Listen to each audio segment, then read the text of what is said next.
Hi there, my name is Denny Dicely, and welcome to the Speak Dicely podcast, the show where I get together with other tabletop enthusiasts and we speak Dicely together.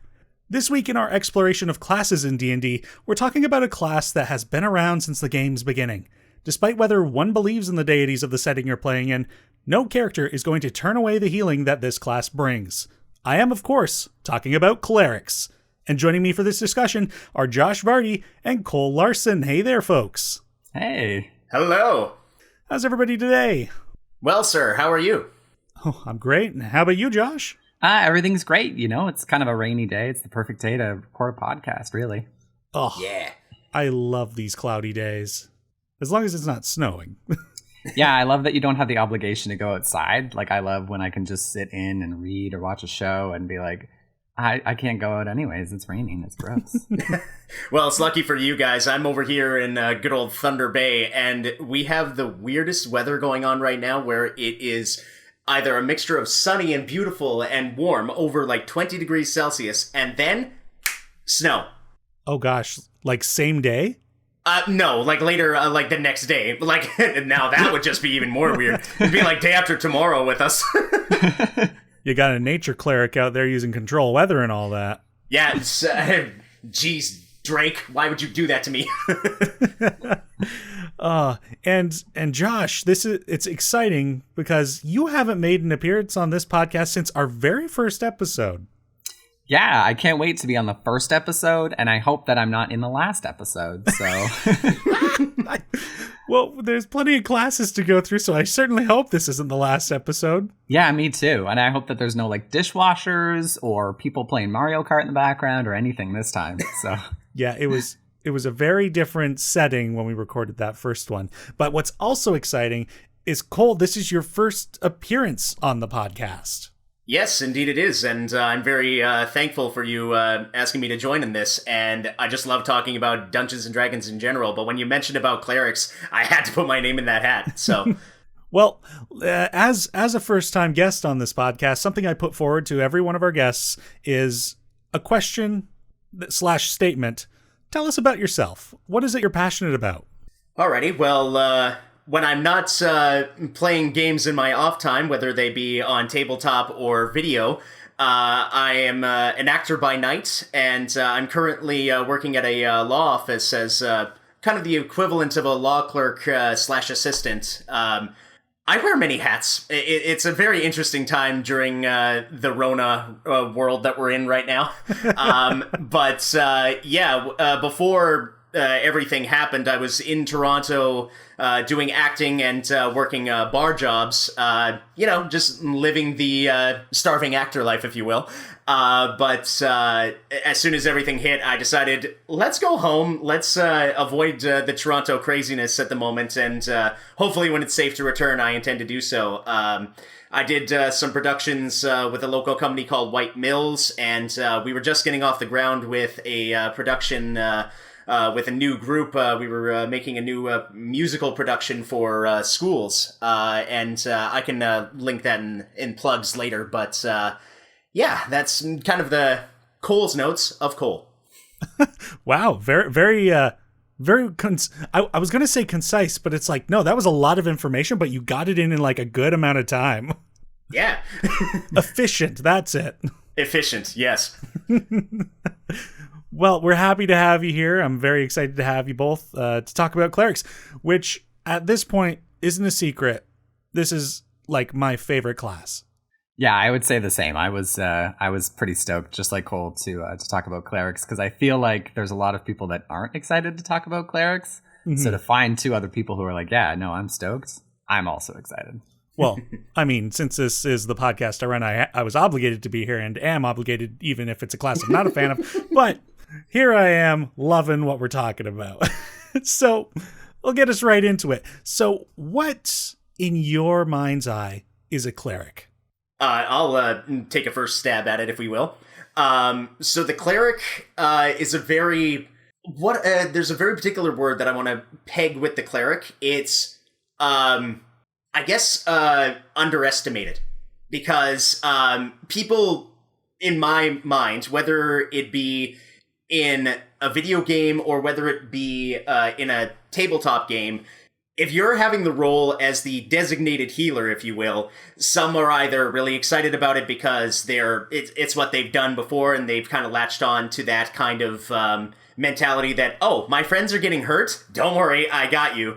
Or they're the people that kind of do it reluctantly because they've already been, they've been all other classes, and then eventually their friend is just like, hey, why don't you try a cleric this time? Maybe you could take a stab at being the healer. And they're like, you know? Yeah, I feel like sometimes it's like, everyone else is playing a damage class, so I have to be the cleric. Or like, I'm the most experienced, so I know we're going to need a cleric, so I'll just do it so that, it's taken care of. I think for me, clerics offer a really interesting opportunity to like interact with the world that a DM has made, because you have a channel to something deeper than just like punching good or stabbing well, Yeah.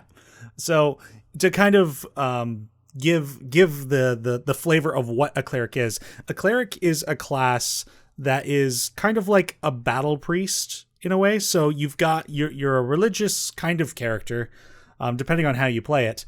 And there is an inherent connection to a greater entity, whether that's a deity or if your DM allows you to play like this, something more like an ideal or a greater cause. But usually a deity or religion is the most common thing.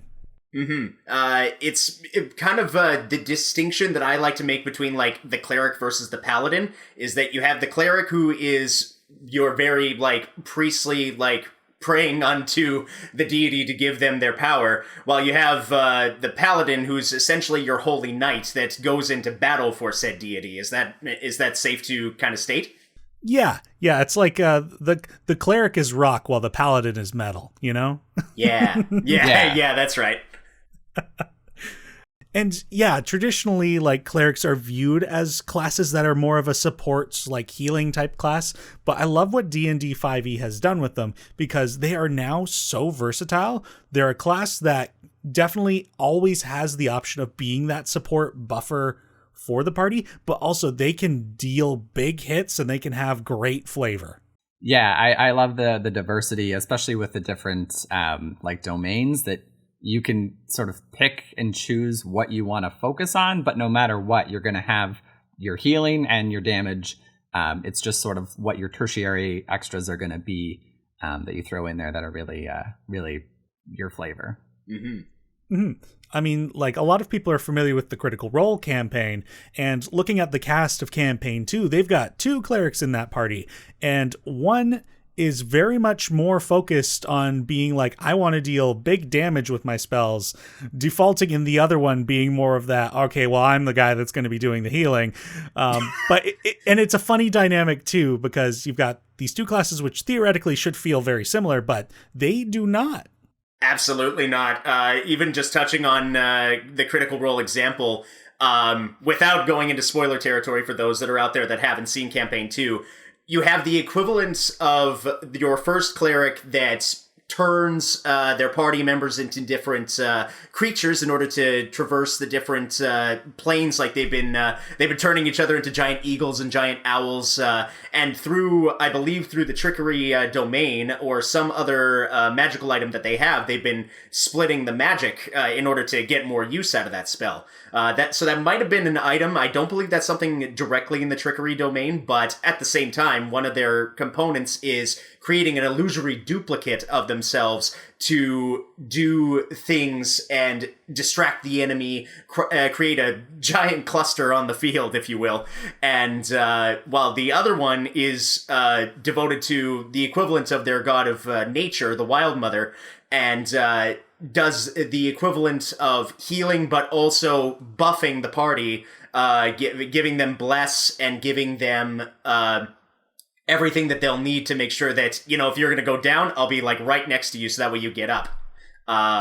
Also, the grave domain is probably one of the best to nullify critical hits. That feature alone is worth it, whether you have your opinions about the cleric or not. Oh, I love that feature so much.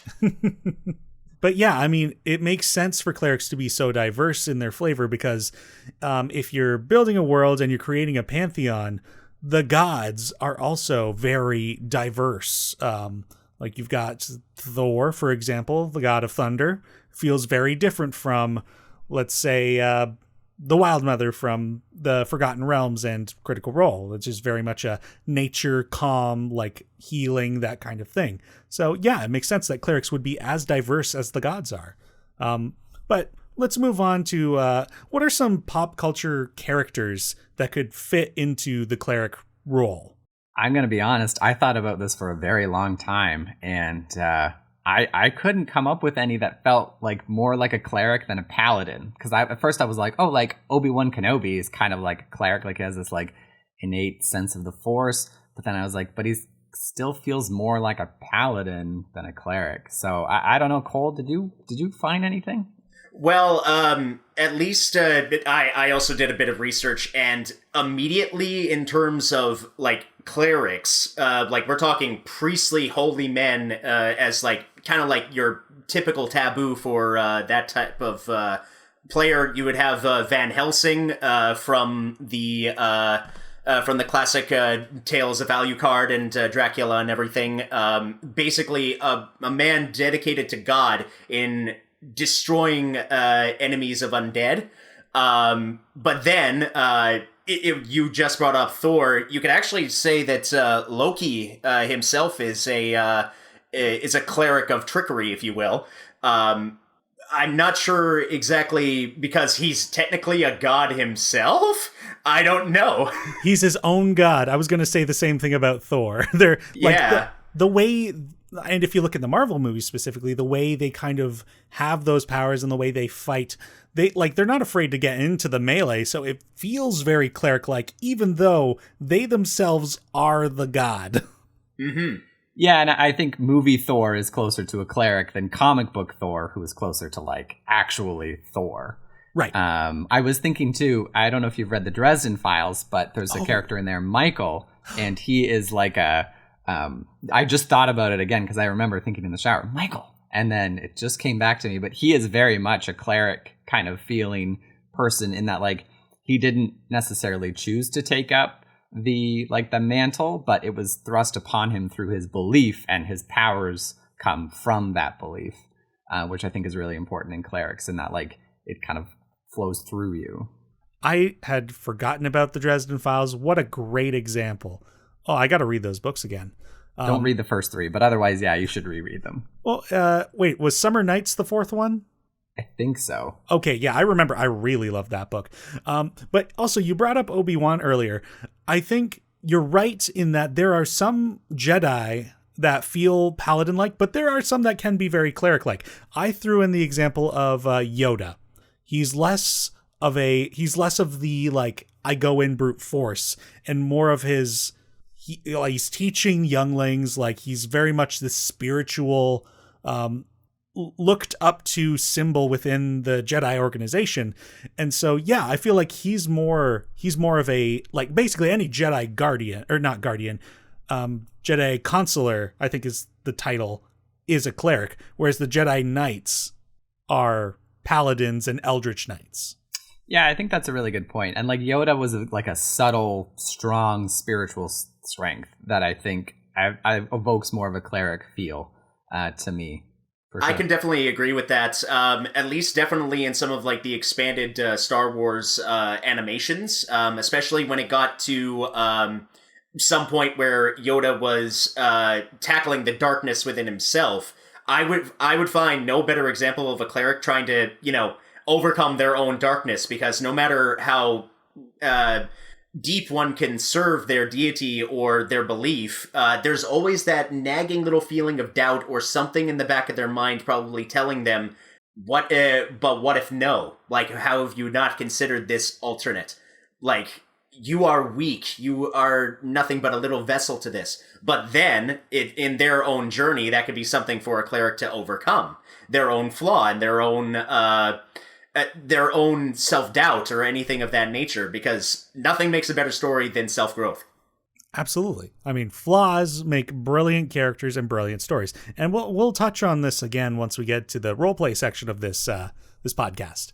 But at this point, let's go through all of the class features that every cleric is going to have in D&D. As we go through each level, we can take a moment to stop and talk about any of the features that we feel strongly about. I also want to mention, listeners at home, we're not going to be talking about any of the optional class features that got presented in Tasha's Cauldron of Everything, unless the guests know about them, because I personally have yet to go through that book in more detail. Otherwise, if you want to be an effective cleric, you should make Wisdom your highest ability score. But as always, that's only a guideline. You can always make a different stat your highest ability score and see what happens from there. So, at first level, clerics get their spell casting, which, as we had with wizards previously, they go through prepared spells. So they're not stuck with a certain list. They get the chance to replenish that list and change it each day. And this is one of the few classes in D&D that gets to choose their subclass choice at first level with their divine domain. They have, which I think is the most options out of any class. They have 14 options. The Player's Handbook gave us the Knowledge Domain, Life, Light, Nature, Tempest, Trickery, and War. Definitely the most in the first book. Xanathar's Guide to Everything gave us the Forge Domain and the Grave Domain. Tasha's Cauldron of Everything gave us the Order, Peace, and Twilight. The Dungeon Master's Guide of All Things gave us the Death Domain. And the Sword Coast Adventuring Guide gave us the Arcana Domain. And these subclasses gain additional features when you gain them at second, or my apologies, they come at first, but you gain an additional feature at 2nd level, 6th level, 8th level, and 17th level. Yeah, and coming off of that, Dicely, there's also from one of the official, from people that enjoy Critical Role out there, they had released their first, I believe it was the Explorer's Guide to Alexandria, or whichever title. Sorry, I'll probably that would be the Taldore campaign setting. I've got that right beside me here. That is correct. In that one, Matt Mercer introduced another subclass known as the Blood Domain. That one I haven't read as thoroughly as some of the others, but it's very interesting, especially with some of the things you can do. It is borderline, I would almost call it chaotic evil. But at the same time, if you find a use for it and you can justify either a neutral or a good use of one of those features, I'm specifically talking Blood Puppet, then you are a expert player and I will never question your judgment. The original 7 from the Player's Handbook, I think, covers such a vast area that anybody could want. Like, I didn't think anybody would ever think like, yeah, we need more cleric domains. And then they just kept coming and we're like, oh my gosh, we did not know we needed all this. I mean, yeah, absolutely. Like, each one makes sense though, thankfully, because it doesn't seem like they added it in for the sake of, oh, here's another thing for the players to do. It kind of has more of a grounded base in how pseudo-humanity, if you will, would worship multiple different things, and especially in an expanded pantheon of gods that have their own speciality, if you will, it makes sense that they can cover everything from the knowledge that humans and other creatures would seek to literally personifications of war. And I don't know how anyone else kind of handles their whole thing with the gods in their universe, but a good friend of yours, Dicely, the Fantastic Fiend Ryan, he brought up in his own homebrew the fact that you could technically become a god if you have enough support and followers, or something of that nature. And that was probably the first time that I thought, oh yeah, you could technically, like, people ascend to godhood. It's definitely possible, especially if you're in a world that you either make yourself or you kind of take liberties from other sources. But it's fascinating to see someone just, be a very, like, holy person and devout, and then after a series of journeys, they then become the thing that they sought to serve. Yeah, I think too, with the diversity of the domains, what I like about them is that they sort of all half overlap. So you can really pick what you want to specialize in. Like, for me, the knowledge domain and the trickery domain are very interesting that way, in that they both offer like non-combat utility, and they offer like more sort of control over other people, but it depends on how you want to express that. Or something like light and life and even war all sort of go together in terms of like, how much do you want to push towards healing? How much do you want to push towards damage dealing? And, you know, what mix of that do you want in terms of your utility personally?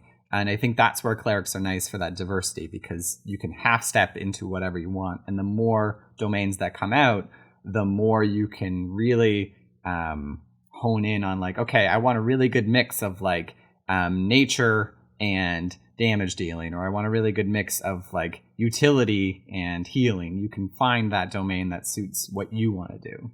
Yeah, and bouncing off of that, if I may, Dicely, when you mentioned at the very beginning about how wizards and clerics have the ability to kind of interchange their spells depending on the day, the wizard is a little bit limited based on like what they have in their spell book, while the cleric literally just has to ask their god to change their spells, and they're just like, yes, my son. Or, you know, like it's baffling that, you know, you could be one kind of range of cleric one day, and then based on the situation, like if you're going in to face like a dragon or a big enemy or even a horde of things, just be like, God, help! Yeah, I think for clerics, it feels like when you pick a domain, you're picking things that you're going to add to your standard list of spells. Whereas when you make a wizard and you pick your, what do you call it, your... like your school? Or your school, it feels like you're saying, okay, I'm going to cut out these 2/3 and keep this one section of spells for myself. Whereas cleric for me feels the other way of like, I'm going to get any of these spells that I want, and I'm going to get additional abilities and spells that play off of, you know, what I aim to get out of this character. You know what? That's a good point that I forgot to bring up too, is yeah, depending on your choice of domain, you get additional spells that you'll have prepared that only that domain will have. So like out of all of these clerics, only the trickery cleric is going to be the one that can learn the polymorph spell. So that's they'll get spells from other classes that help make that domain feel even more unique. Yeah, absolutely. But there are plenty of these. So we'll let's move on to level 2 before we drown in all the archetypes available for clerics.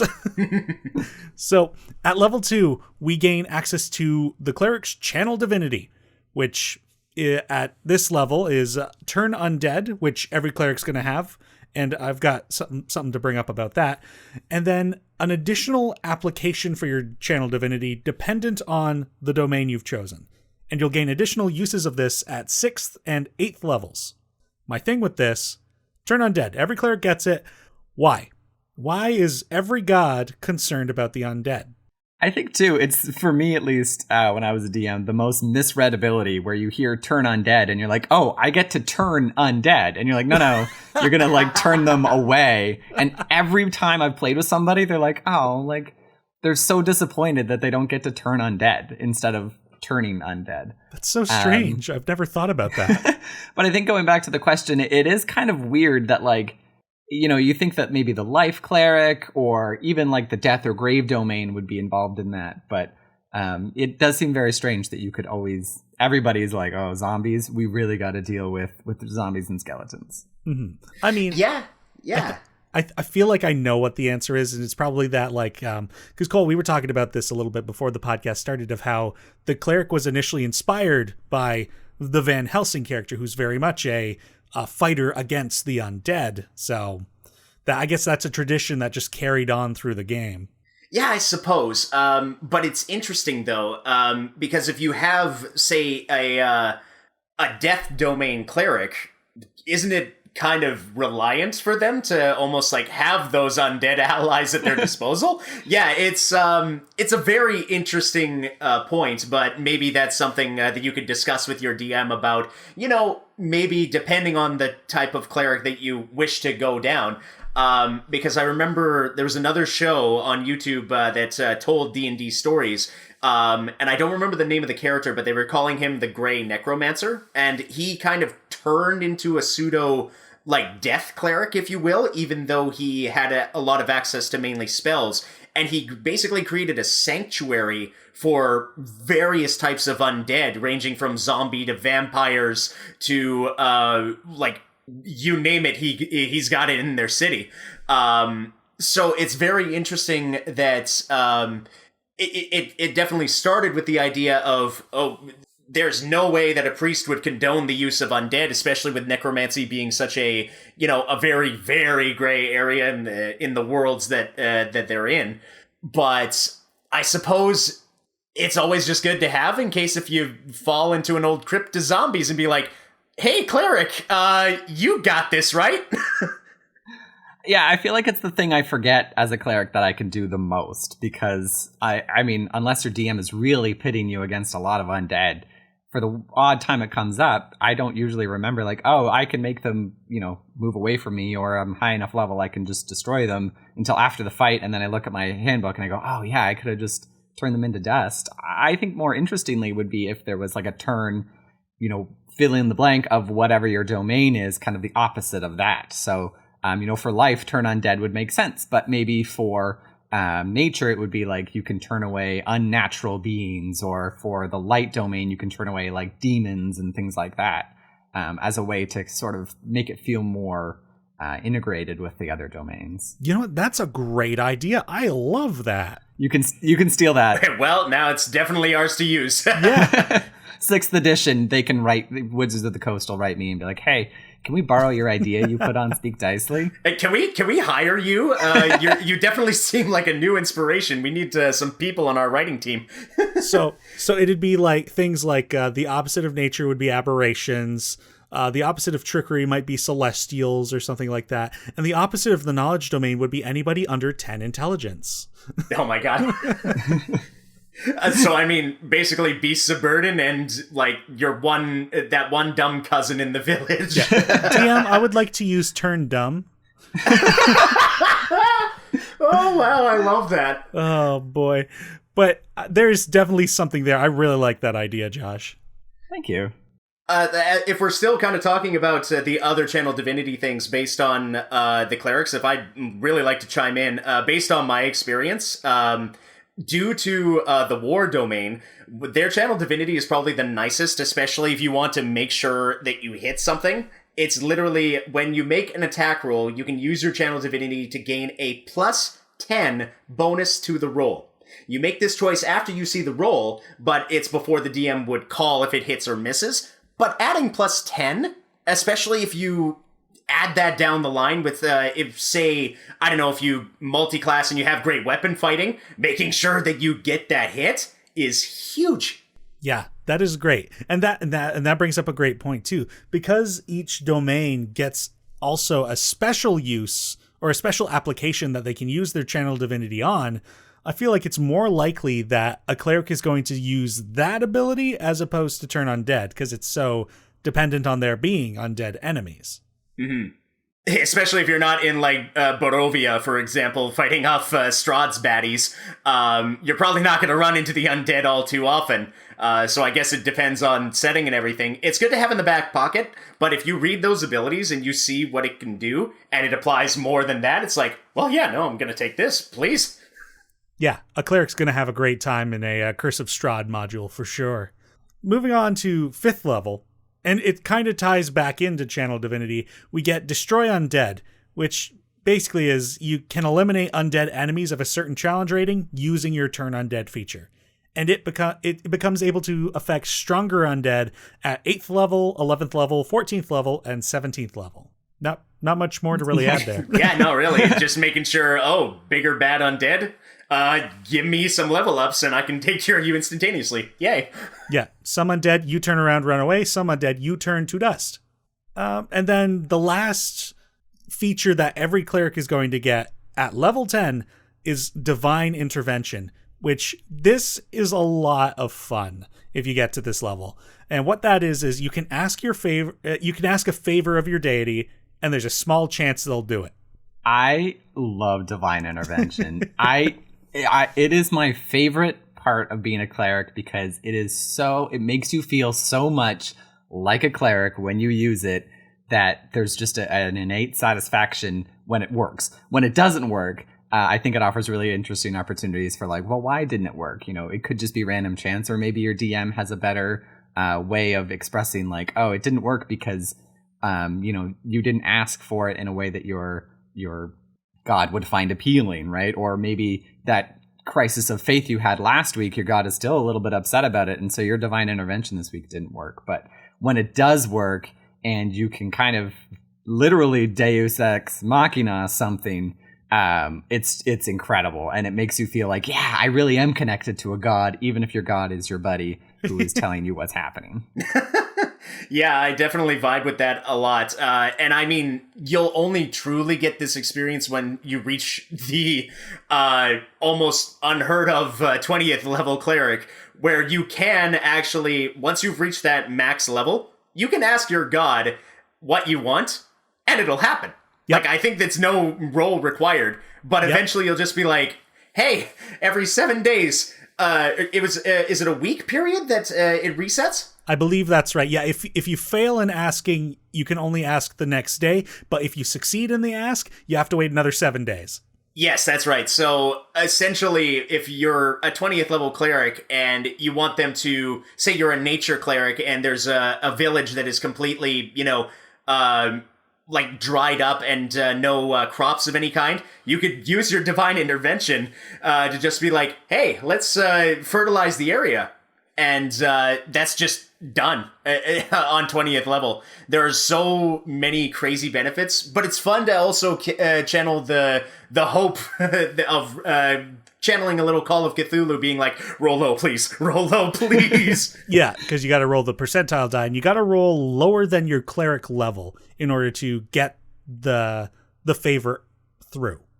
Yes. Yeah, and I think abilities like these that are open really offer opportunities, especially for more experienced players, to really delve into their own role-playing and, think about what you're asking as your character, because it's not like saying, oh, I'm going to divine smite somebody and it's definitely going to like kill this person, right? I think divine intervention, because it's up to you, you can ask for something that is incredibly powerful and it's up to your DM's discretion, but you can also ask for things with a bit of a compromise, I think, that is realistic as somebody who believes in your God, right? I think, like taking, for example, my character who is part of the knowledge domain and worships Istis, I don't think that my character would ever ask for something that would like turn back time or undo an event, because they believe so strongly in fate and, everything happening for a reason.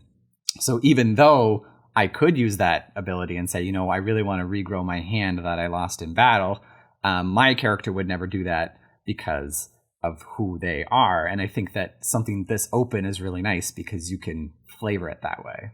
Oh, yeah. Have any of you had a real crazy divine intervention moment? I'm trying to think one off the top of my head right now as well. We had one a little while back in our campaign with Anthony and Christy, and we were in the city, and our magic had been sort of stopped, and we didn't know why, and we were running away from these automatons, and we're running through the city, and we got cornered, and there was automatons all around us.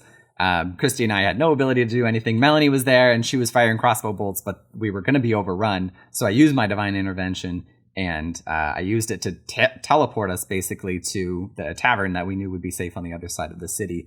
And it worked, and it kind of took us right out of the situation that we felt very, very trapped in. And that feeling of I saved the whole party well, maybe not. I'm sure we would have found a way out. But feeling wow, I called towards my God and they really just saved us all. It felt really cool. It was very rewarding for sure.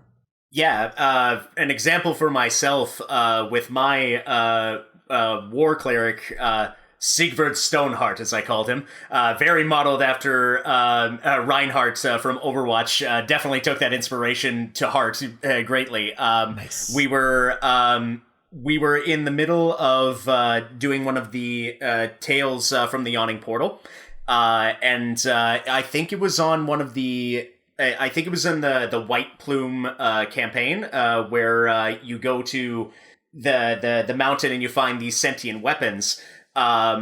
Eventually we encountered something so drastic that we didn't know what to do.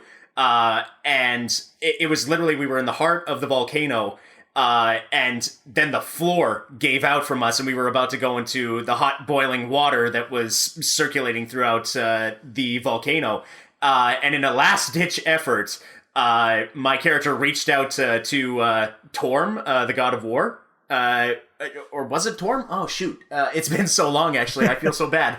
I'm going to say it's Torm because I believe he's the classic one in the Pantheon for war, if I recall. So, sorry to my players that are yelling at me as they're watching this episode. But yeah, as we were going, he called upon Torm to help them, and I succeeded the roll by 1.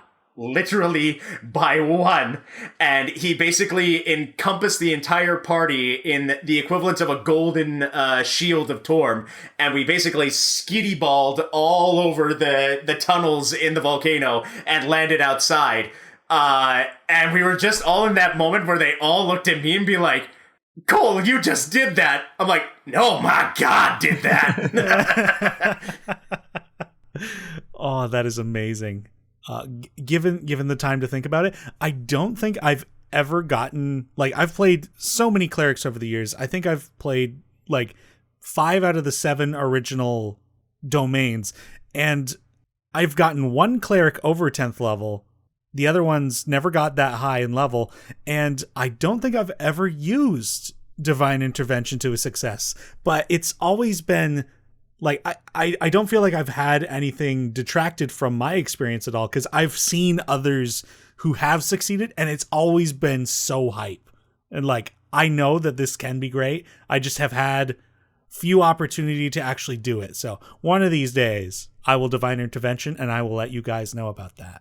I think the best part, too, is finally getting to use your percentile dice that have sat there the entire campaign. And then you're like, oh, I get to roll the one with the 2 numbers on it. This is so exciting. Yeah, that no other party member would really use, I don't believe. I'm pretty sure the cleric might be the only ones that have access to that, other than maybe the wild magic sorcerer for finding out how their magic is going to happen. But at the same time, it's more so of finding out, is your god going to help you versus, oh, is my fireball going to hit me as well? Yeah.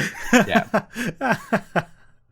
Oh, that's great. I love divine intervention stories. Those were both very good. So in terms of the role play of a cleric, how do you go about creating an interesting cleric character? The thing I find whenever I think about any player character that I'm going to play is that they have to have a very tight reason for believing the things that they do. It's most likely based on like the past incidents that may have happened to them, for example. And as Liam O'Brien coined, if you were a baker in D&D and you have a happy life, why would you go out adventuring? You know?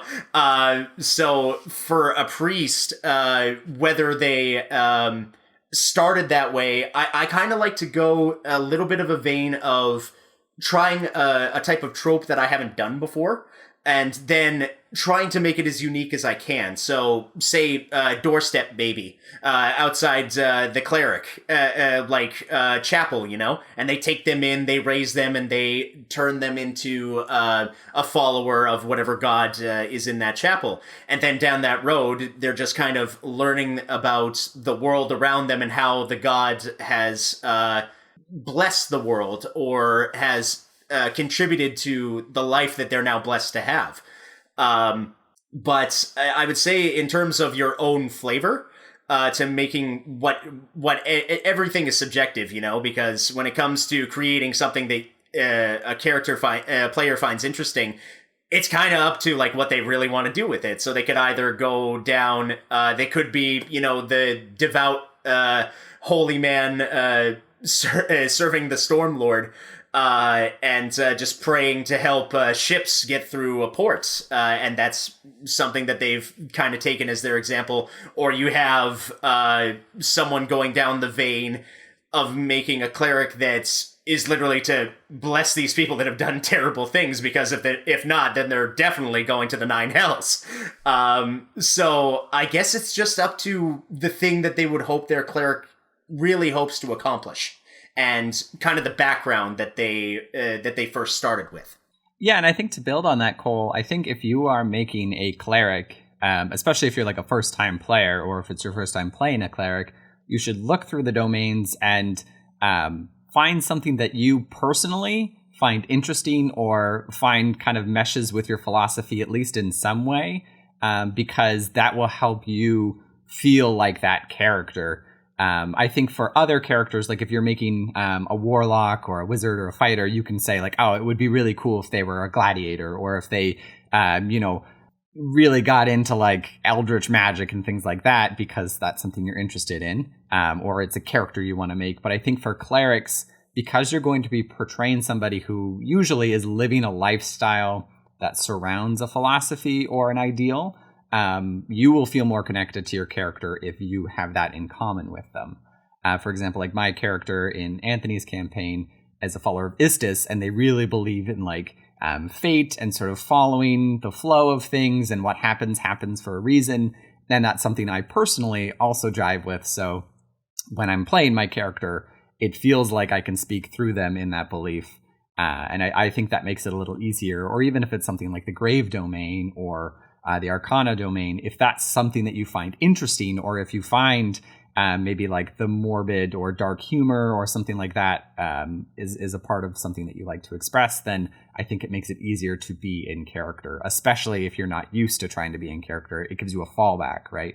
Oh, my character loves nature. They're a nature cleric. So in this roleplay situation, I know what I'm going to do because I also love nature. So I can just sort of speak through that. Yeah, well said, Josh. I think maybe a misconception that new players should be aware of with the cleric, unlike the warlock, you most likely won't get like clear-cut conversations with your deity, because the warlock is kind of directly tied in a different means, and it's almost like they literally have their the entity that gave them power kind of like sitting on their shoulder. Like, I guess you could call it like the little devil and the little angel. Like, you could kind of play it that way with the warlock, but with the cleric, it's not as clear cut, because gods are, I believe the word is omnipotous. Please tell me if I'm wrong. But it's down to they're not as clear in their answers to you. Like, until you've kind of proven yourself and your devoutness to their faith, they can kind of make it a little easier. But let's face it, gods don't, write down their number on a cocktail napkin at the bar, They'll at least, like, give you 6 numbers, and then it's like, if you believe in me, I'll give you the final number. Yeah, I think it depends on your DM too. But I think, like, if you imagine, like, if you went to church and your pastor was standing there and all of a sudden he was like, oh my God, like, literally God just talked to me right now.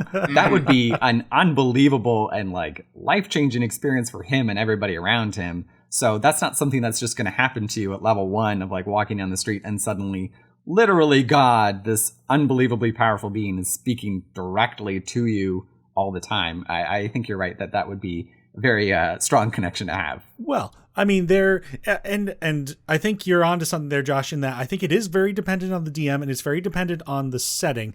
But I think more likely than not, that will be the case where the communications with deities is more through like meditation, through symbolism, through signs in your surroundings and that kind of thing, like omens and moments. Moments and that kind of thing.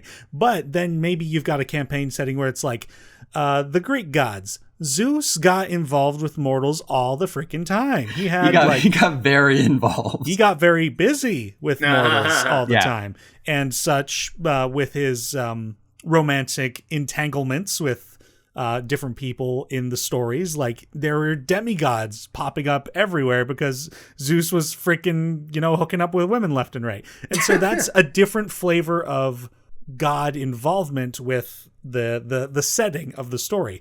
And I think that's a question DMs got to have.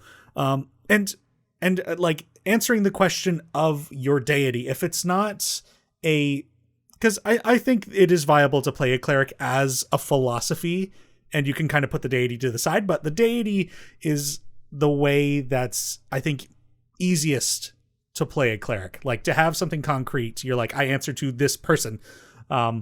And once you're able to figure out who that deity is, what you want to serve, like, it doesn't have to be one of the pre-made gods in the player's handbook. You could work with your DM to be like, I want to serve a god that's like this, that believes in this. And you go, okay, great. We've made a god. Now we know who you follow. Yeah, absolutely. Because it is down to if there is like some sort of fantastical entity that, you know, doesn't conform to the ones you probably learned in history class, you can definitely channel it through D&D. Anything's possible in the world that your DM makes. So just got to make that clear communication, because the DM will definitely, take the inspiration and they'll go in that direction. But at the same time, don't have, 20 pages of backstory on this pre-made god that you're wanting to make yourself. Because then it's going to be like, whew, this is going to be more complicated than I ever thought. And as far as like developing cleric characters, some of the things that the Xanathar's Guide suggests is coming up with a temple that you're familiar with, a keepsake. They suggest things like holy relics or something like that, but you can go beyond that. And then a secret. And I love secrets in D&D. And with a cleric especially, like we were touching on that earlier about like that kind of doubt or that dark turning point in a cleric's story might be interesting. This is kind of that. It's like, what is that thing within your cleric that makes them could possibly turn away from the spirituality of that religion, or could turn them against their deity? Like, ooh, or if somebody found out about it, could that cleric be stripped of their role in the eyes of their following? Like that would be such an interesting story to explore. Yeah, I think too, like for clerics, because your relationship to a deity and usually a temple or a church is so strong, that secret and that flaw doesn't have to be your own personal secret or flaw. It can be a secret or a flaw with the church that maybe your character found out about. Maybe there's a part of the origin story of their god that you've uncovered a manuscript that has kind of a different rendition of that story, or maybe that they are, the works that they're doing, they've inflated how good they've been in other areas, and really what they're doing isn't that great or might be harmful. And I think that can tie into that crisis of faith for your character. And it doesn't have to be that then your character stops believing, but that they believe in something different than the temple. And that can be a really interesting story of like your character's faith being different than what they grew up with, but how are they going to wrestle that with themselves personally in the church? I think can make really, really interesting stories that I think go beyond what some people think of. Like, I think people are afraid of falling into that trope of like, oh, I'm playing a cleric, so I know that at like level 10, I'm going to worry if my god is real, and by level 12, I'll be assured that they are, and we'll go along on our way. I think people are afraid of falling into that trope, and so spicing it up a little bit just helps make it a little more fun to play. Yeah, and touching on the elements of like the temple, the keepsake, and the secrets, like the keepsake is definitely interesting because if you are, say, in a campaign where a cleric is tasked with guarding this holy object of the church and like trying to transport it to another temple, for example, but then you find out it was the original has been pawned, and you don't know what happened to the original, so that can become a sub-quest as well. But I find it very interesting for the cleric because no matter which way you have it, the holy symbol is probably the most important thing that they'll need for their spellcasting. And whether that is either a carved medallion that they made out of wood themselves and was blessed by a small little altar to their god, or something as far as having a symbol on their shield. Like, there are many ways for the cleric to, demonstrate their faith. And kind of a pseudo-historical example would be the Templar Knights, for example. They literally were the embodiments of Knights of God, and if they have their means to show their faith, then they'll at least, if, say, for example, they're robbed and their holy symbol has been taken from them, that becomes important for them to get back. So having that tie back to that important object that helps them keep in touch with their deity is always fascinating, because if it's gone, then what happens next? How do you continue to demonstrate your faith? Yeah, and I think, Danny, just to touch on what you said about the temple as well, I think we talked about the secret and the keepsake. I think the temple, when you're making a character, you should think about like literally a physical temple that your character would probably go to. But also, I think it's important, because you're going to be adventuring, to think about how your cleric, kind of manifests their personal temple. What do they do when they're resting as part of their worship, that you can sort of help you role play along the way, because you're not always going to be going to a city with a temple for your god. So what do they do when they're in the tavern, or when you're in a city without a temple? How do they still kind of maintain that connection and that ritual? I think is a really important piece to think about. Helps you get into character. Mm-hmm. And I think something for players of clerics to be aware of, and this is more of a piece of advice to kind of avoid being an annoying cleric. Like, a cleric doesn't need to go out and try and convert everybody. I mean, that can be a thing that your cleric does, because it is interesting. But if you're going to, like, every time you play a cleric, don't make that part of your character. And going back to the Critical Role example again, the character of Jester would like create pamphlets and hand them out, but that only lasted for a brief time. And the way they showed their faith was something as ridiculous as going into locations, vandalizing them by like carving dicks into the walls or whatever, or drawing dicks in pages, because they served a trickery cleric. So it's like you can get really creative with how your god wishes to be worshipped. Absolutely. Oh god, as you were stating it, I just literally thought of an example. If someone took like the Book of Mormon musical, for example, it's just like, hello, my name is Elder Smith, and I would like to share with you this most amazing tome.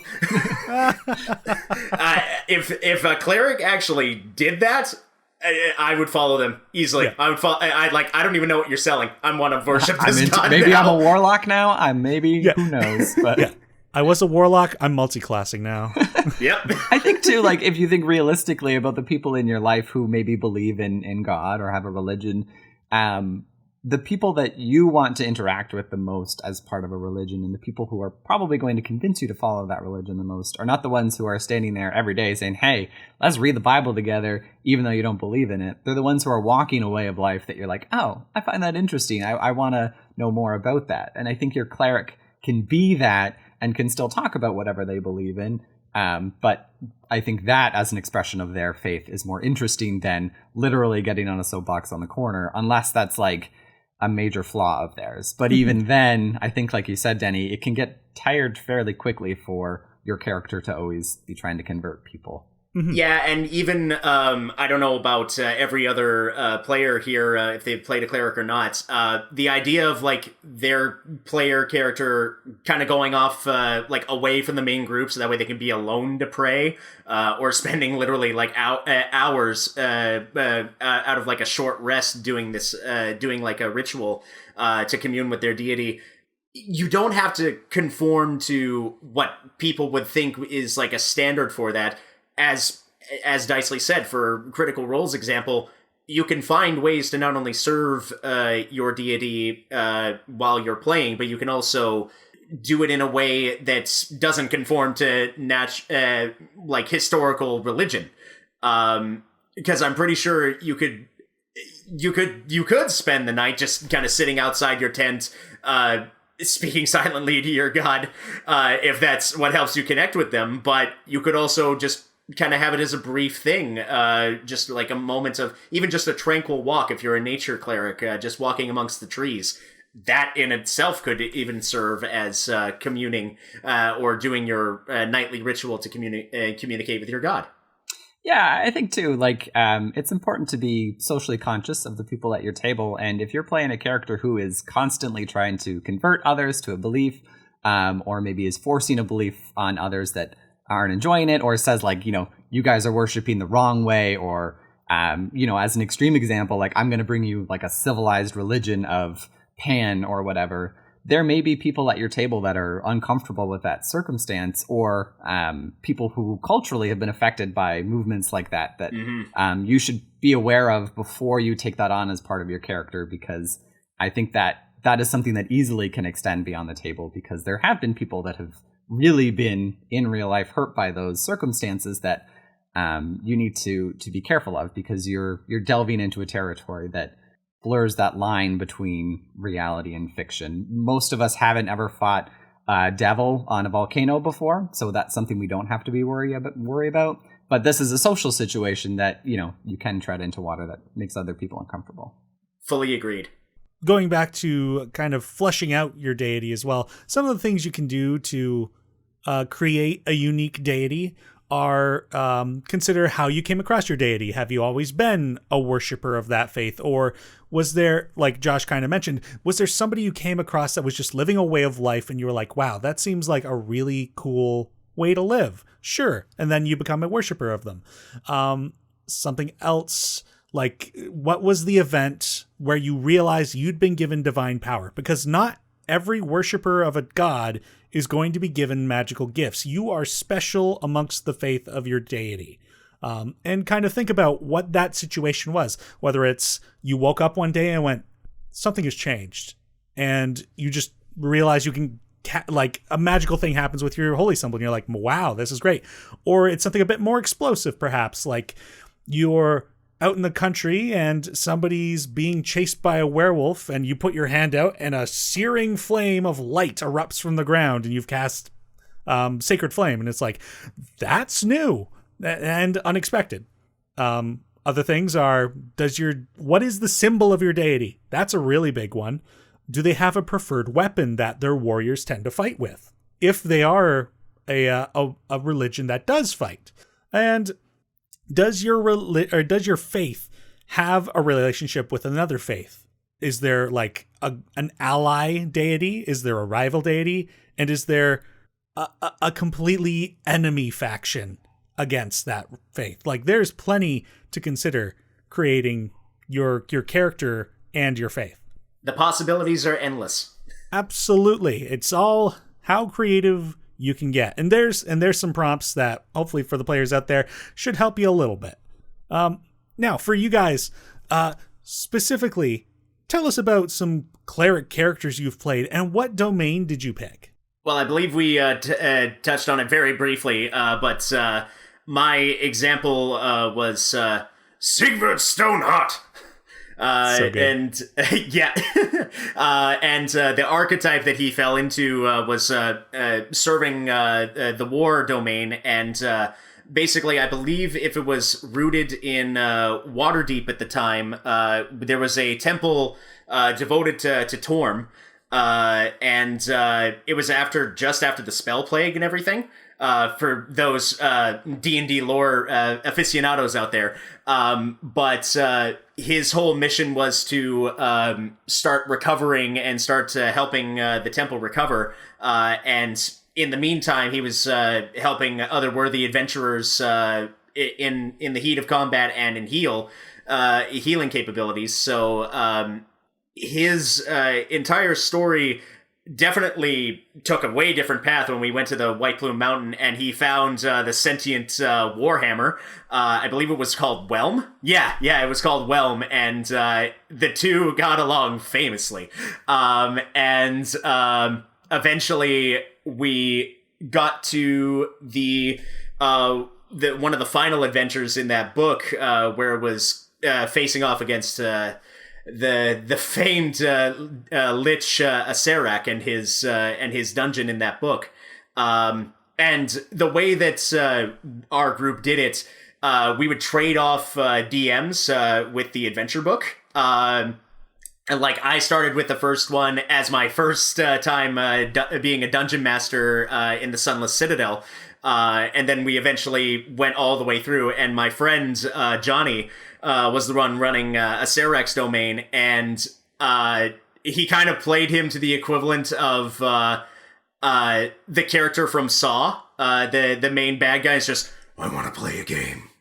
Damn. And that was the time. And basically, the relationship between him and Serac was literally, you're my plaything. You serve these things. I'm going to test your faith, and we're going to see if you actually have this stone heart resolve that you're so pressed on showing and living. Then eventually, we actually survived that campaign by the skin of our teeth. By the skin of our teeth, with all those magical traps in there. But by the end of it, he retired to just serving the church back in Waterdeep, and he started a family, had a child. I believe it was one child, and then eventually we kind of left it open-ended. That during his night of prayer, that Serac just left a message in his head, just like, the next game's coming. So that was kind of the end of his little story, but he was the second character that I ever made and really latched onto. That's just my experience with my cleric, and it's only made me want to play more clerics.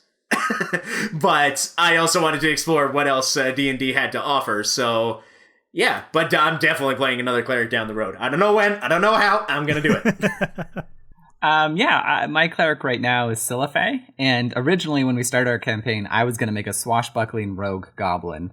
I was like dead set on it, but then Melanie was like, I'm going to make a rogue, and I was like, okay, well, we can't have two rogues and a wizard or we'll die instantly. So I was like, I'll play a cleric, because I kind of had this idea in the back of my head, and my initial thought was like, what is the opposite of most like male power fantasy characters that I could think of, right? Like, I think when you think of like your first D&D character, you're always like, well, I'm going to be like a 25-year-old ripped dude who just can kill lots of things.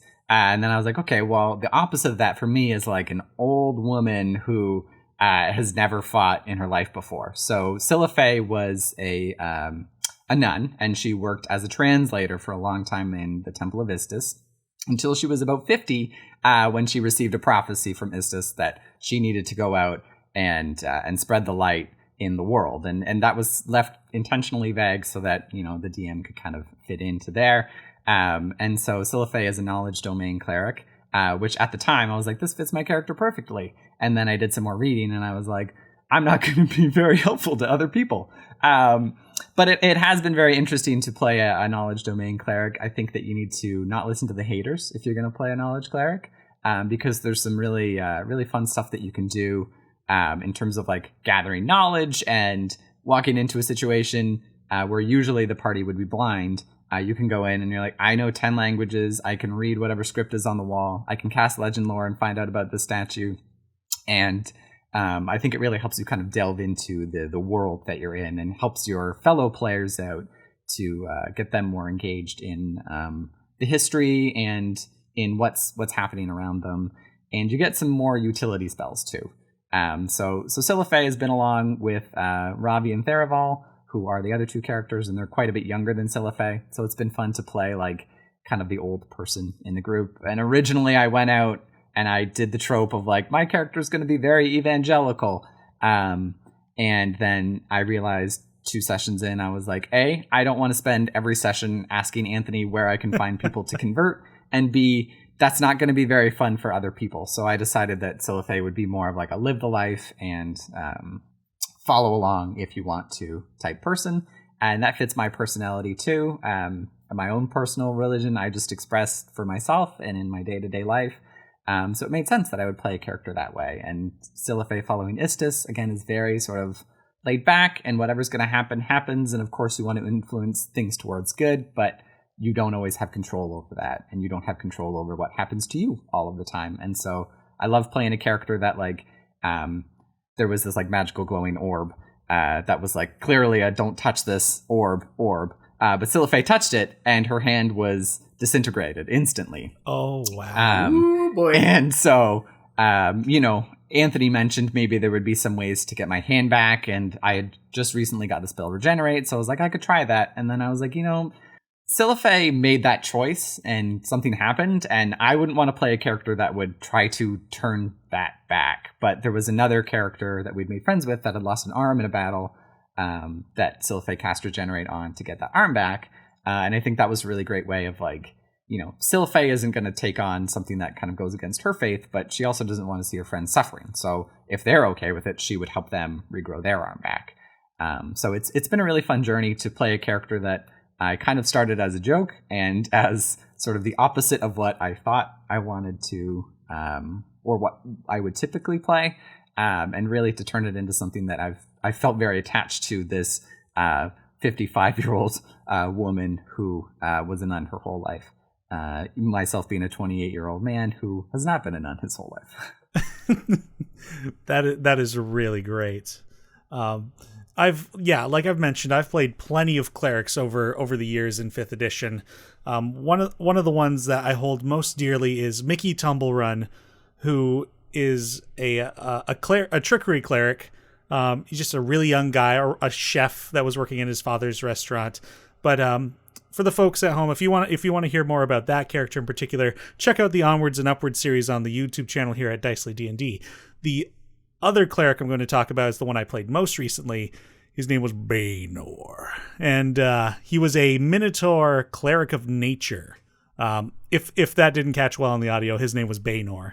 So he was this Minotaur nature cleric who had left his clan of Minotaurs, and it was kind of a traditional, kind of barbaric clan, so they were very much about the fighting and that kind of thing, but he had more of a spiritual side to him, so he left his clan, and an enclave of elves kind of found him and took him in and taught him the ways of their deity Ultheri. And so he's basically gone out from this enclave to see the world and what it has to offer, because all he knew was his clan and then the temple. And he comes across his adventuring party, and basically his goal is just, I want to go wherever I haven't been. So basically wherever they were heading, he's like, have I not been there before? Let's do it. Let's go there. And it was a lot of fun too, because there'd be moments where we were like traveling through the wilderness, and we came across this like church that had like plant life growing over it and like was clearly abandoned for years. And moments like that gave me the opportunity to like role play him as a philosopher, like, oh, the nature is reclaiming civilization, and this church is a battlefield, and it's not one that you'll hear miles off. And then the players would just be like, wow, that's very deep. Somebody picks up a rock and smashes it through the window. I'm like, and you have chosen a side. Good on you. The player race of the Minotaur being like that deep thinker that immediately crushes any other trope that I have imagined. That is absolutely brilliant. And going back to the idea of like considering like what the weapon of your deity is, like what I did with him was I was like, I'm not going to wield a weapon. He's going to use his horns as his weapon always. But unfortunately there's like natural weapons on certain races in D&D don't get stronger over time. So in collaboration with the Dungeon Master, I created a feat that essentially upgrades his horns over time, like turns them into magical weapons, upgrades the damage. And eventually clerics get the ability at 8th level, depending on domain, to either cast more potent cantrips or to deal some elemental damage with their weapon. And as part of this feat, I said, okay, these horns can manifest the elements of lightning, fire, or ice in the attacks once it reaches that level. That's really cool. Fun. That is fun. It was so much fun to roleplay that guy. He was a lot of fun to just be the deep thinker, and like we came across this town. There was a big party, and we fell in love with this town. And so what I did was I went out to like the farms of some nearby farmers, and I was like, how are your crops doing? They're like, oh, it's okay. It hasn't been a great year. And I spent that night casting, I think it was plant growth, which affects, if you do it over like 8 hours, it'll yield good harvest over the next year. So I did that for this town as like a show of thanks to them. Wow. That's a really cool idea, Denny. It was great. I loved that guy. So why should people play a cleric? And do you have any critiques about the class? This one is always a a very interesting question, and truthfully, whenever a player decides to play whichever one they want to, it should stem from them. But in terms of the cleric, I believe I opened this entire episode saying how they're almost underappreciated, or they're at least, they're underestimated. But the clerics have so much potential for roleplay, for magical combat, even just social interactions that can happen within the world. And if whether they're a charismatic, bold cleric, or if they're a shy cleric that is more introverted, there's never a shortage of what you can do with the cleric.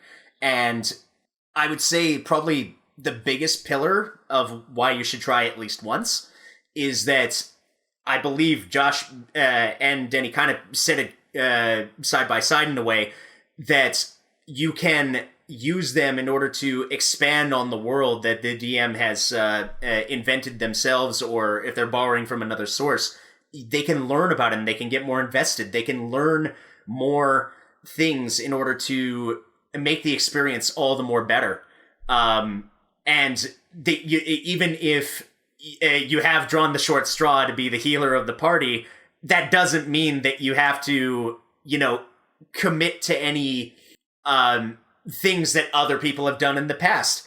If you find something fun that you want to do with your cleric, and it can be cleared as far as having a minotaur, having that ability to be a nature cleric in that world, that just shows that the world's your oyster when it comes to being a cleric. Yeah, I think you should play a cleric, especially if you're a first-time player, because of the versatility. If you want to hit stuff, you can still hit stuff. If you want to be able to take a hit, you can take a hit as a cleric. If you want to cast spells, you get spells.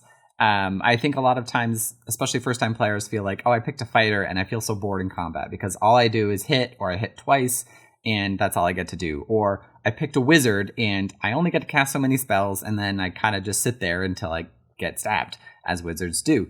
But I think for clerics, you can have that diversity, and because, as we discussed before, you can change your spells every day, you're not stuck with, oh, I didn't pick the right spells for a situation, and now we're in the city, and I really wish I had more utility spells instead of damage spells, or whatever it might be. You have that opportunity to kind of, I don't want to say make mistakes, but make changes along the way. And I think the critique that I would have for the class would be that expectation that when you come to the table with a cleric, everyone's going to say, well, now we have an infinite well of healing. And I think that's something you need to talk to your group about and say, hey, I want to play a cleric. I don't want to only have healing spells, and I don't want you to be upset if I don't have a spell slot left to heal you. Or if that's something you do enjoy, then that's great. But I think for the most part, a critique that most people have is that you feel like you come to the table and you always have to have a couple spell slots reserved for healing that people expect. But I think if you talk to your group and just say, that's not going to be me, then I think that's a really good way to nullify that personal critique. Yeah, absolutely. I'll kind of mirror that, because that's actually something that I completely forgot about. But then I'm like, oh yeah, last time I played a cleric, people were almost looking at me expectantly as they were sitting at 20 HP or lower. And it's just kind of like, yeah, I understand I can help you, but I can also end this thing myself, and then we can do a rest, and I can do a prayer of healing in order to make it better. So it's definitely a critique that there is like whether it's placed intentionally or not, there's a placed belief that you will be there in case if the party is on the verge of death, or if they have died, that you will have the resources in order to bring them back. But at the same time, as long as you communicate with your group very effectively, and you can establish with them, okay, I'll have that in the back pocket if you guys need help. But also, I don't want to be locked to this. It's definitely down to if you're with a good group of players and a good DM, then I think the cleric experience will only be enhanced rather than, stuck to healing duty. Yeah, I think it's a great thing to bring up in session 0 when you're talking about things you find fun, right? Like, do you find puzzles or combat fun? And do you find healing or damage dealing fun or whatever? I think that just like you said, Cole, being open and honest with your group is a great way to set those expectations for sure. Yeah. Yep. And my reason for why people should play a cleric, it's a great exercise because this is one of, well, between this and the warlock, this is a class that has an inherent tie to an NPC, and kind of being forced to flesh out that NPC, or at least consider who they are, is a great exercise that players should get into, and I think is a trait that kind of leads to new dungeon masters. And like, just considering how you're affecting the world that you're being a part of gets you in that world building sense. And as a character who is part of a faith, you're also inherently tied to a faction, which is that faith. And that means you have a group of people who are on your side, depending on your current standing, but there's a lot of role play that can be a part of that character. And if you need a nudge in the right direction, choosing a cleric is a great way to support your roleplay growth, I think. Yeah, I think it's a great way for new players. You know, a DM can say, there's this rival group of people that believe the opposite of what you believe, and then suddenly you're like, okay, I'm engaged as a character and a player because I gotta be, right? And I think you're right, Denny. I think it opens up great opportunities for that roleplay. Absolutely, yeah. And kind of how Josh talked about with his character receiving a prophecy. I don't know. I kind of find the drop of a prophecy at some point in a campaign is always something to just be like, hey, cleric, I'm looking out for you. This is something that your god is being like, uh-oh, heads up, red alert. And yeah, they're always something like, if they weren't invested at some point and they were just kind of tagging along and they haven't had their backstory flushed out in any sort of particular way yet, a prophecy is always a fun little little fire starter, if you will. Mm-hmm. And as far as critiques of the class go, I, of course, holding my own bias to the class is my favorite. I don't have many of them, but there's not a lot of bonus actions with clerics. But the one that matters is spiritual weapon and healing word. Healing word. I was about to say, I'm like, oh, is he going to miss that one? Nah. I will use spiritual weapon 10 times before I use healing word. I love spiritual weapon, and I love every time I use it. And the DM is like, is that a bonus action? And I'm like, yeah, it is. And I'm going to just do twice as much of whatever I want now. And non-concentration. Yes, I can't believe it's not concentration. Yeah, non-concentration is the biggest thing about that spell. I think it's the only thing that kind of helps level it over healing word just enough, because there's, like, at least for myself, whenever I've been my cleric and I see that one of my players are down, and they're literally on the verge of death, it's like, no, let's get you back up, so that way you don't die instantaneously on me and make me use more diamonds. Yep.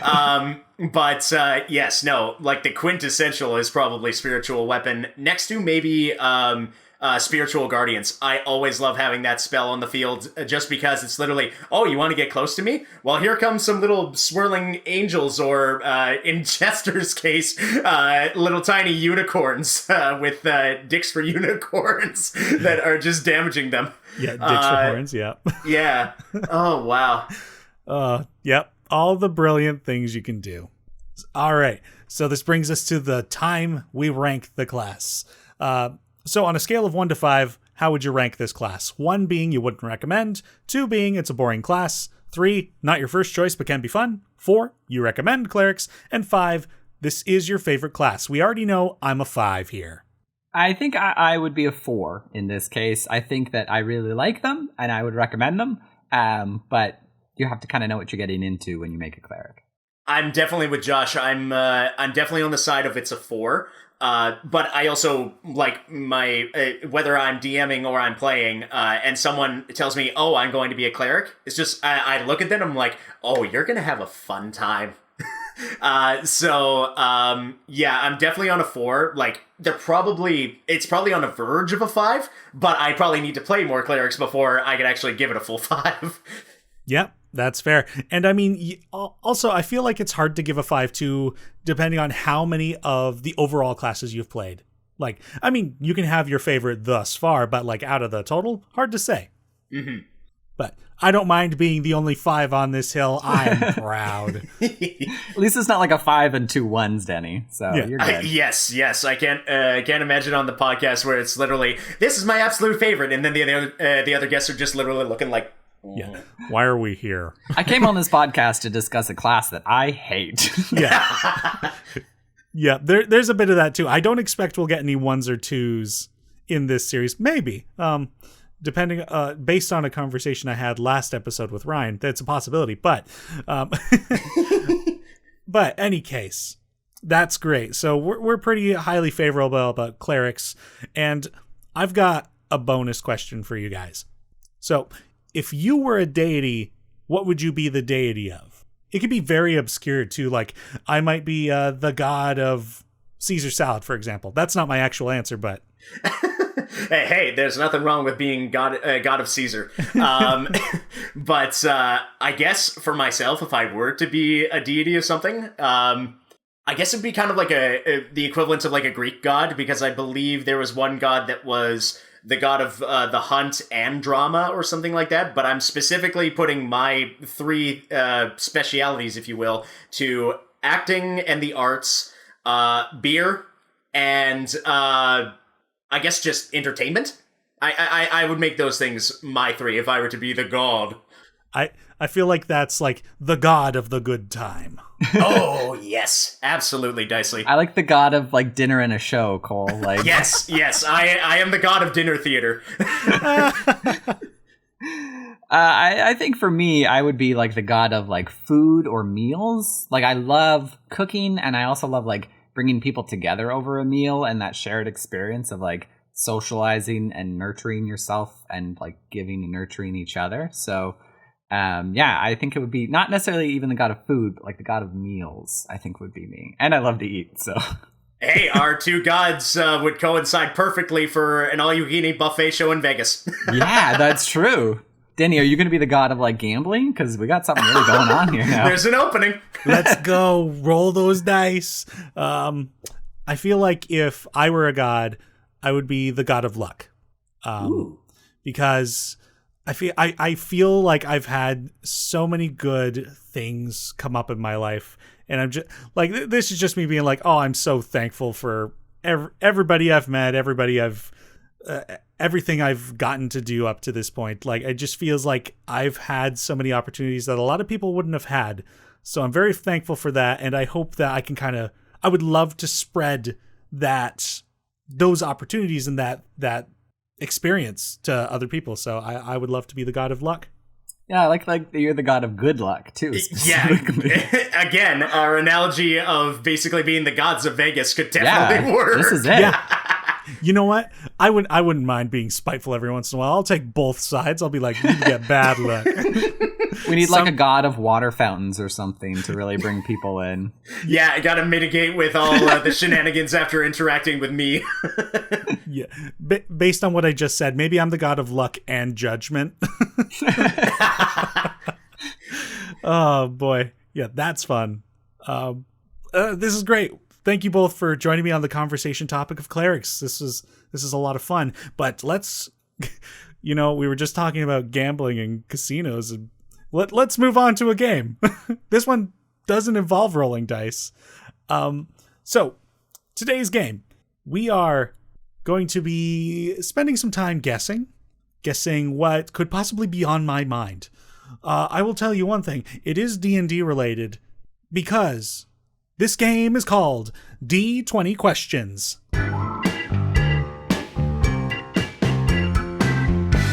This is just 20 questions, except for the topic I'm going to pick is specifically D&D related. So the possible categories that I'm going to choose my topic from are going to be an archetype NPC, such as like assassin, mage, like generic archetype. It could be a monster, a class, race, magical item, or a rule from the player's handbook. That one's very obscure. Maybe I'll remove that one from the list. But you know what? I'm just going to tell you, it's not that one for today. It's not falling damage. We could rule that good. out. I don't have to break out my copy of the DMG or the player's handbook and be like, ah! I have chosen dual weapon fighting. So how this is going to work is this is kind of a guests versus the DM kind of game, where between the two of you, you can each take turns guessing. You've got 20 questions to try and determine what it is that I've got in my mind. I'm going to write down what I'm thinking. I've got it. And your questions should be yes or no questions. That's all I can answer is yes or no. I'll keep track of how many questions we're in, and you can choose to use one of your questions to guess prematurely. But once all the 20 questions are used up, at that point, you both get one free guess. Alrighty. All right. So who would like to go first? Oh, Cole, you're going to have to ask the first question here. You got to go first. Sure. Okay. All right. I've thought long and hard because I've heard other guests play this game, and I've had to list a few questions that I would have immediately to try and hone in on the thing. So I'm going to do my best here. I guess for the first question, is this something related to being a player character, or is it related to... I'll stick on that. Start with that. Start with player character. Is it something that is common amongst a player character? No. Okay. Does it have a physical manifestation? Yes. I think we're thinking monster here, Cole. I think we're... It could be. Okay. Does this entity reside in a particular realm? A specific realm? Right. So that, to clarify, you will only ever find this thing in one specific realm. Yes. Okay. The answer is no on that one. Okay. So it is physical. It's not stuck to just one realm, right? Correct. So, does this thing interact with players? Yes. Let's bounce off on that. If player characters were near this entity, would they attack them on sight? Yes and no. It's very circumstantial for this one. Ooh. Okay. You know what? Okay, let me see here. So, thinking about the situation, to rephrase, do you mean the players would attack the thing I'm thinking of on site, or the thing I'm thinking of would attack the players on site? The second one. The entity would attack like the player characters upon first seeing them.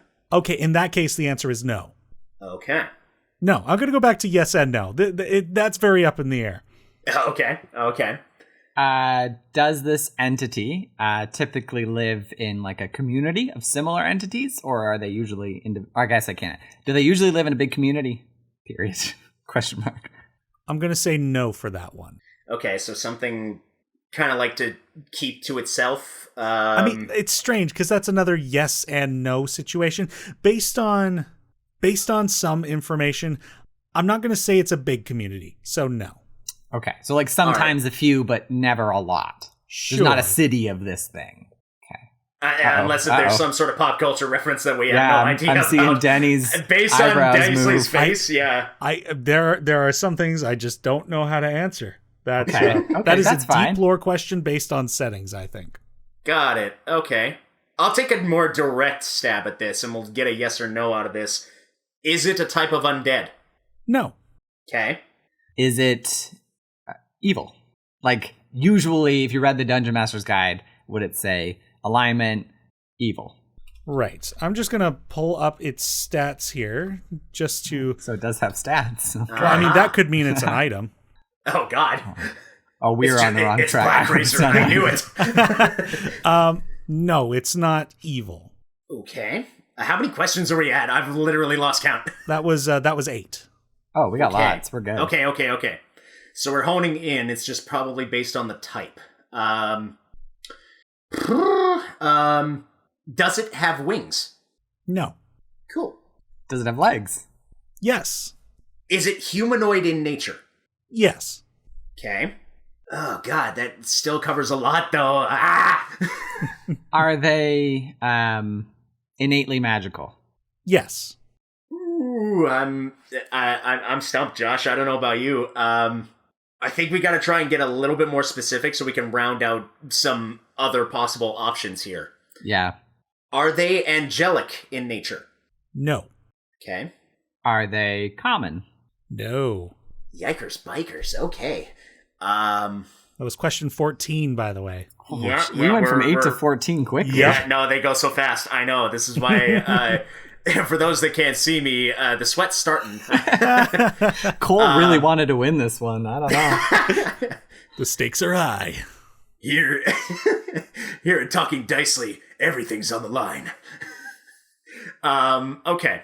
So, Josh is back. We don't know if this is the last episode. Okay. So they're humanoid. They don't have wings. They have legs, at least. They're not specifically evil. I believe Correct. that was said earlier. Yeah. And they're kind of isolated. If anything, they're kind of loners, or there's a small group. Oh gosh. Something else you asked about was they are innately magical as well. Yes. That's immediately making me think of like possibly something tied to the Fae for some reason. I was thinking why. Fae too, especially if they're like uncommon, plane traveling, magical. Okay, well then let's narrow in. Is it from the Feywild? No. That actually is a very specific question. I'm sure that eliminated a lot. I think it did, but now my brain's just like, oh, where do I go now? Yeah, I was hoping the answer would be yes, because then it really helps me bring it into a subset. Right. And that was 15 now? Yep. Okay. But they're not common. They're not angelic. They got no wings. They got legs. Are they? Hold on. Okay, go ahead. I got something. Are they able to polymorph into a bestial creature? No. Alrighty. So they're not shapeshifters. If we can hone in on at least where it's from, we might be able to get something. Yeah. And it's not angelic. We didn't ask if it was demonic, but I'm almost feeling like that might not be it either. Well, because they're not evil, right? Yeah. So yeah. Oh no. Okay. You got anything, Josh? Are they? So they're not from the Feywild, but they're like of different. They're plane traveling, right? Like they're not of one specific plane. To put it, your question was, are they of a specific plane? That answer is no. That doesn't specifically answer if they're like commonly plane traveling. Right. Just by that I mean they can be found in other locations. They can be. Okay. I don't know how many questions we have left. It's probably 3 or 4. It is 4. Okay, I'm gonna try really honing in on this. If a player character were to play this creature, would it be considered exotic? Yes. Okay. I don't know if we're getting this one, guys.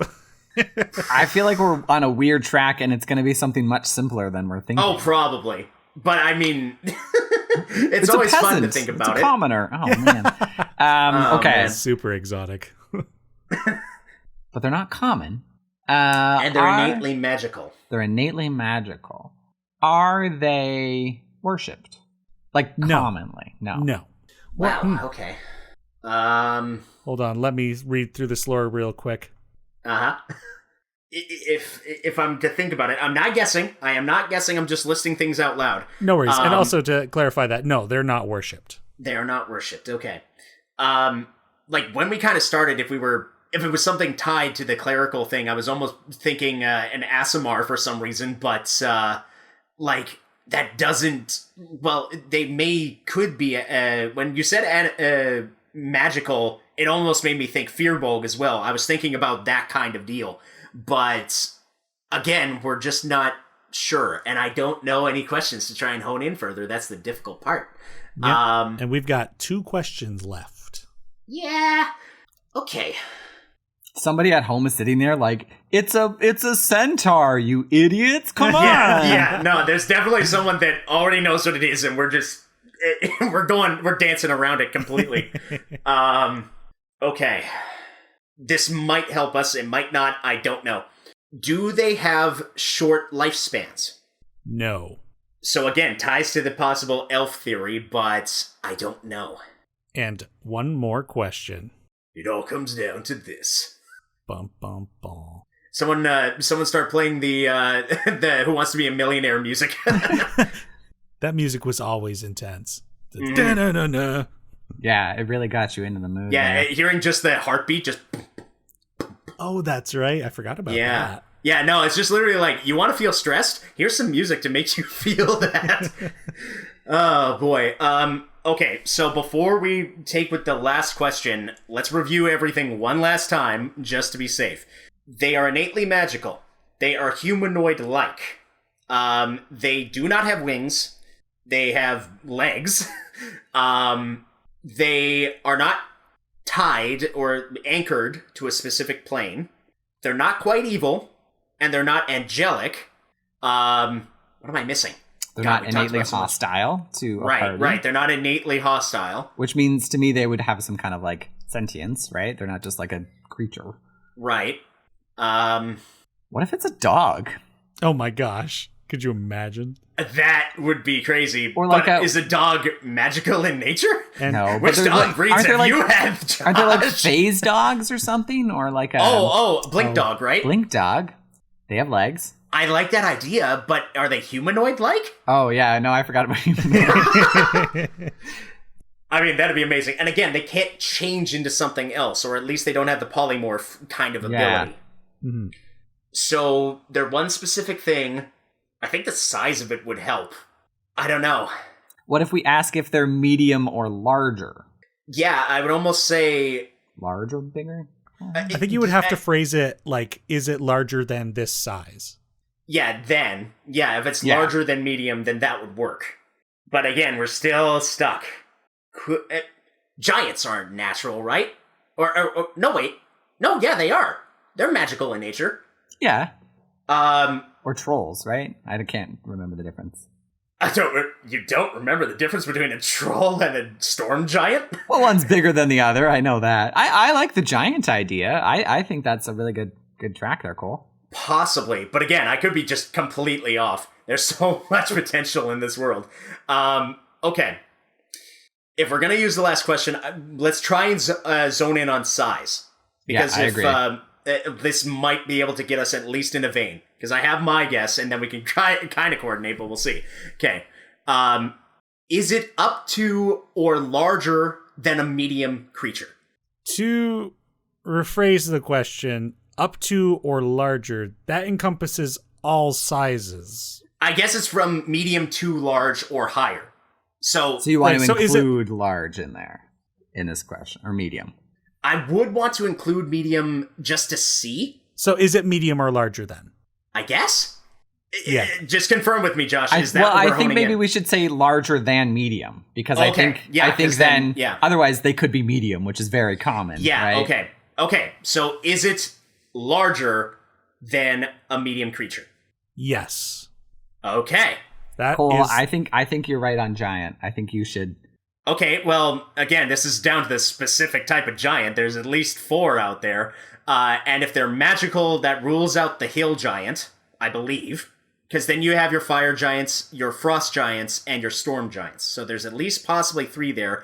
But if I'm completely wrong, then I don't know what other guess you might have, Josh, that is a large humanoid other than something like that. Okay, well, I guess I'll take the first stab then. Is it a frost giant? No, unfortunately, it is not a frost giant. Okay. Good guess. I don't know if we should go on the giant train here still, or veer away from it. I'll go with storm giant. That's all I got. I feel like we should have just said giant and then let Denny decide if we needed to be more specific. Well, if that were the case, I would have told you to be more specific. But Josh, you got it. It's storm giant. Oh, actually, Cole got it, but I just said the answer. Hey, we covered it. Oh my god. As soon as Cole said it, I was like, my gosh, they're going to come back from this. We did it. Wow. We went from Blink Dog to Storm Giant, all because of Cole. Because we just won the Dungeons and Dragons Millionaire. Yeah, what do we get, Denny? You get to progress on to the next segment of the podcast. This is Question Dicely. This is our chance to hear from the listeners at home. And this question today comes in from friend of the podcast, Matt Costin. You can follow him at Matt... Excuse me, I'm messing up his handle now. At Matthew Costin 3 on Twitter. And he asks, I want to play one of the classes centered around holy magic, but don't want to make a religious character. Do you have any ideas on how I could reflavor the class? Well, Matt, definitely a good question to ask. I think we kind of covered in this podcast that one could technically be a cleric without being innately, religious, I guess. Yeah. I guess it just depends on which sort of domain that you wish to have your cleric go down. Because while you can easily default to that kind of option, I'm pretty sure if anyone who has watched Critical Role, I'm pretty sure we can all agree that Jester is not at all a religious type of cleric. No. But bringing that up, I think, does make a good point. Like, look at the other spellcasting classes and, like, what is their connection to magic? Like, sorcerers it comes from within, like your blood, essentially, your lineage. Warlocks they make a connection with a different type of entity. I feel like something like a sorcerer is probably a good way to look at it. Like, sure, clerics, it's kind of the power of belief, but what about the power of the belief in yourself? Yeah, that could definitely get over most of the hurdles for something, I guess, quote unquote, religious. Because I guess a religion is basically like, I'm not going to go deep down that rabbit hole, but it's basically a system that the player character follows in a way based on how they were raised and the beliefs that are tied to the said god. But if they practice it differently, then I guess it could be kind of mitigated, because if you go down like the path, as I believe I said before for the nature cleric, if the way that you commune with your god is taking like a walk amongst a forest, is that exactly religious? I would say no. So it's all in how you flavor it, and thankfully the DM is there to help. If you're kind of stuck on something and you don't know how to get out of it, there's your fellow players and your dungeon master that can, toss some metaphorical spaghetti at the wall and see what sticks. So yeah, Josh, what are your thoughts on that question? Yeah, I think that changing your idea of what religious means, and if you expand it to think more like a devotion to something, it doesn't have to be to a person, but it can be to a lifestyle or a philosophy, or even thinking about like a Jedi example, with the exception of midichlorians.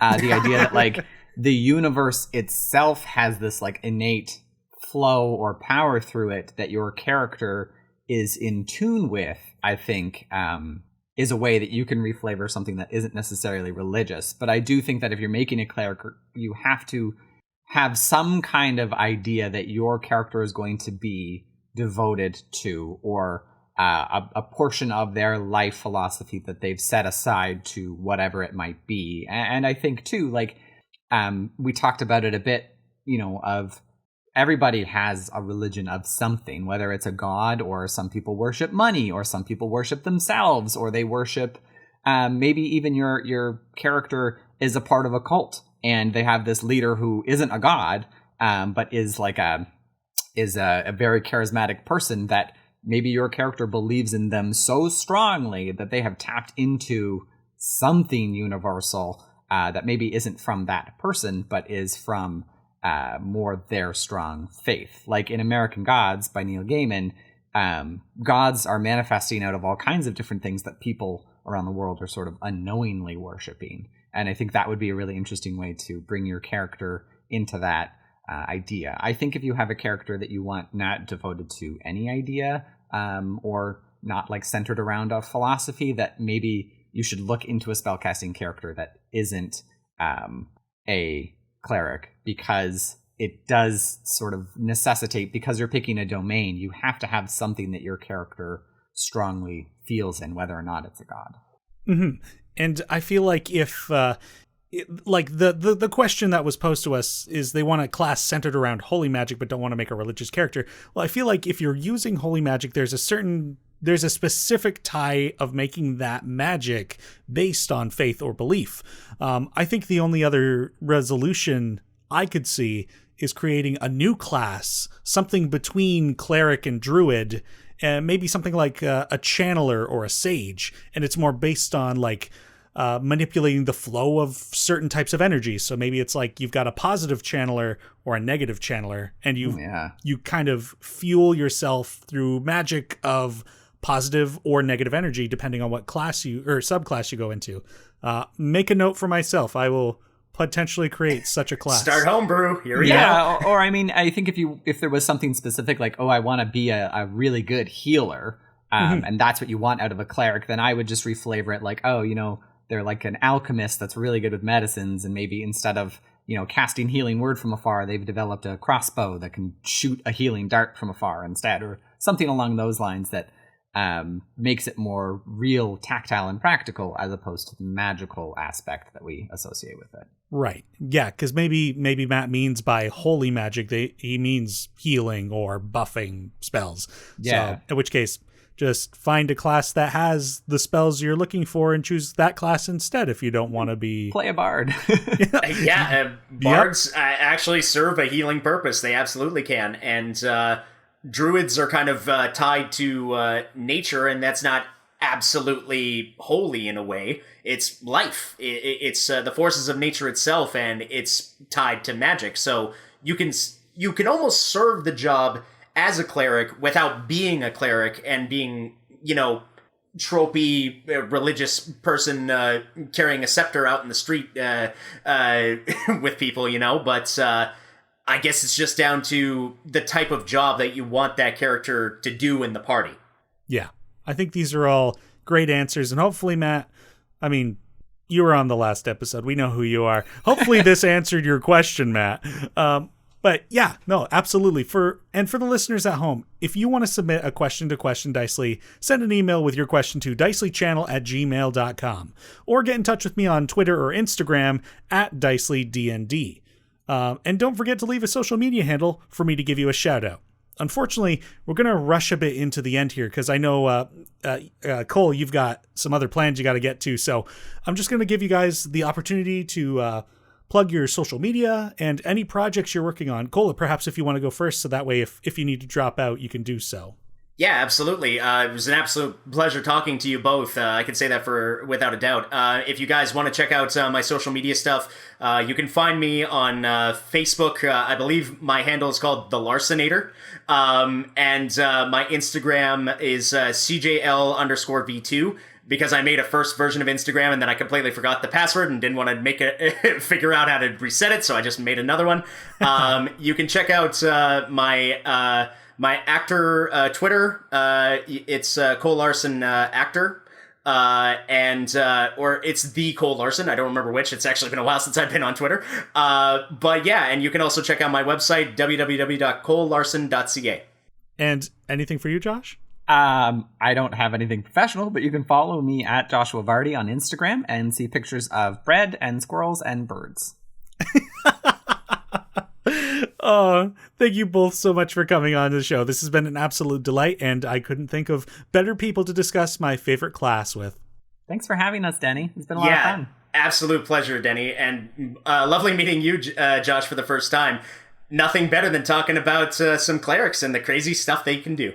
Absolutely. And thank you for everyone for tuning in to this episode of the podcast. My name is Teni Dicely, and I will speak Dicely with you again soon. Bye-bye. Bye now. Bye. You can find the Speak Dicely podcast on Podbean and most anywhere that you listen to podcasts.